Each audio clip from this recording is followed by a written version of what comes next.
চলো আমার প্রিয় সাকিবিয়ান ভাইরা বোনেরা, এই ভিডিওতে আমরা আরও একবার মেগাস্টার শাকিব খানকে নিয়ে প্রাউড ফিল করি।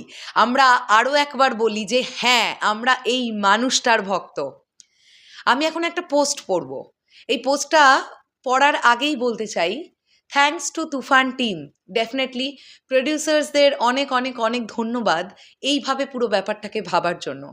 আসলেই তুফান টিম আগে দেখে নিল হিন্দি ভাষায় ডাবিং করার ফলে তুফানের তরফ থেকে রেসপন্স তারা কেমন পেল। তারা দেখলো মাথা নষ্ট করা রেসপন্স এলো তুফানের হিন্দি ডাবিং থেকে। তারপরেই ঘটে গেল এই ইতিহাস। কি ইতিহাস ঘটলো সেটাই তোমাদেরকে জানাবো এই ভিডিওতে। চলো একদম দেরি না করে ভিডিওটা শুরু করা যাক। থ্যাংক ইউ জানাবো এম মাহিম ভাইকে, কারণ তার পোস্টটাই আমি পড়ছি এবং খুব সুন্দরভাবে তোমরাও বুঝে যাবে পুরো ব্যাপারটা। ইরানে 2 সপ্তাহ নেটবিহীন থাকা মানে হঠাৎ করে পৃথিবীটা ছোট হয়ে যাওয়া। মনটা ভারী, কিছুই ভালো লাগে না। বাইরে খবর নেই, ভেতরে অস্থিরতা। বাধ্য হয়ে ওদের দেশীয় কিছু অ্যাপেই ভরসা। বলিউড হলিউড সবই আছে, ফার্সি ডাবিংয়ে, চাইলে অরিজিনাল ভাষাতেও। ওইভাবেই একের পর এক দেখছিলাম ধুরন্ধর, পাঠান, ওয়ার 2, সিকান্দার, বাঘি 4। হঠাৎ স্ক্রল করতে করতেই চোখ আটকে গেল শাকিব খানের তুফানে। এক মুহূর্তে থমকে গেলাম। ইরানের মাটিতে নেটহীন এক নিঃসঙ্গ সময় পছন্দের তারকার নামটা স্ক্রিনে ভেসে ওঠা মানে শুধু একটা সিনেমা না, নিজের ভাষা, নিজের ইন্ডাস্ট্রি, নিজের ঘরের গন্ধ। প্লে চাপতেই বুঝলাম তুফান শুধু বাংলাদেশেই সীমাবদ্ধ নেই। ভাষা, সীমানা, ভূগোল পেরিয়ে শাকিব খান পৌঁছে গেছেন অন্য দেশের স্ক্রিনেও। ওই মুহূর্তে মনটা হালকা হয়ে গেল। নেট নেই, কিন্তু গর্ব ঠিকই কানেক্টেড। শাকিব খানের কথা বলতেই হয়।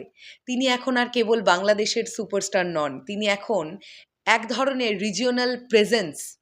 ইরানের দেশীয় অ্যাপে তুফানের উপস্থিতি খুব সাধারণ ঘটনা নয়। যে মার্কেটে বলিউড ও হলিউড কন্টেন্ট ডমিনেট করে, সেখানে বাংলাদেশের একটি সিনেমার জায়গা পাওয়া মানে কন্টেন্ট, প্রেজেন্টেশন আর তারকার গ্রহণযোগ্যতা তিনটেই কোনো না কোনোভাবে আন্তর্জাতিক মান ছুঁয়েছে, এটা বুঝতে হবে। শাকিব খানের বড় শক্তি তার অ্যাডাপ্টেবিলিটি।